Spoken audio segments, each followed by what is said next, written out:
शाम 4 बजे की शुरुआत एक अहम खबर के साथ। खबर दिल्ली से है, जहां पूर्व सीएम कमलनाथ की सुप्रीम कोर्ट में याचिका दाखिल कर दी गई है। राज्यसभा सांसद विवेक तन्खा ने ये याचिका दाखिल की है।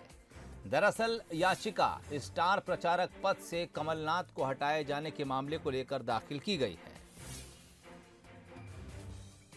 विवेक तन्खा ने ट्वीट कर इसकी जानकारी खुद साझा की है। तो चुनाव आयोग के फैसले को सुप्रीम कोर्ट में अब कांग्रेस ने चुनौती दे दी है। चुनाव आयोग ने कमलनाथ के कुछ बयानों को विवादित मानते हुए अपना फैसला सुनाया था। उन्होंने कमलनाथ से स्टार प्रचारक का दर्जा छीन लिया था।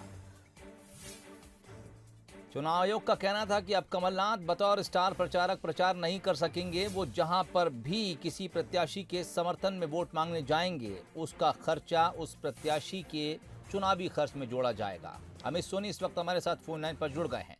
अमित, याचिका से जुड़ी क्या कुछ जानकारी आपके पास? जी हाँ सोहेल, जिस तरह से चुनाव आयोग ने 3 शिकायतें पूर्व सीएम कमलनाथ के खिलाफ 3 शिकायतें थी जो बीजेपी द्वारा की गई थी, उस पे जो है चुनाव आयोग ने संज्ञान लेते हुए जो है कमलनाथ को स्टार प्रचारक की जो लिस्ट है कांग्रेस की, उससे हालांकि अलग कर दिया रहा। उसके बाद इसी के बाद कांग्रेस की तरफ से एक काउंटर किया गया, जिसमें कहा गया कि वो इस मामले को लेकर सुप्रीम कोर्ट में जाएंगे और अपने कहे अनुसार आज जो है सुप्रीम कोर्ट में याचिका भी जो है फाइल कर दी गई है। वरिष्ठ अधिवक्ता और राज्यसभा सांसद विवेक तन्खा, कपिल सिब्बल की तरफ से ये याचिका फाइल की गई है।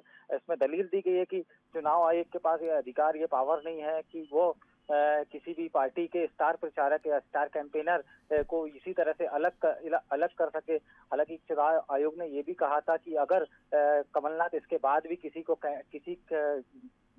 प्रत्याशी के कैंपेन में जाते हैं तो वो खर्चा जो है पार्टी में न जाके उस प्रत्याशी के खर्चे पे जाएगा। बहरहाल इस मामले को लेकर के सुप्रीम कोर्ट में आज जो है याचिका फाइल कर दी गई है। अब इंतजार है सुप्रीम कोर्ट के याचिका पे डिसीजन का या डिस्कशन का कि क्या इस पे वो फैसला लेती है। जी चलिए, अब देखना ये भी है, क्योंकि आज 31 अक्टूबर हो गई है और कल शाम 5 बजे से चुनाव प्रचार थम जाएगा। ऐसे में क्या कुछ कार्रवाई और सुप्रीम कोर्ट की तरफ से देखने को मिलती है, इंतजार करना होगा। बहरहाल याचिका दायर कर दी गई है और सुप्रीम कोर्ट में ये याचिका सांसद विवेक तन्खा ने लगाई है।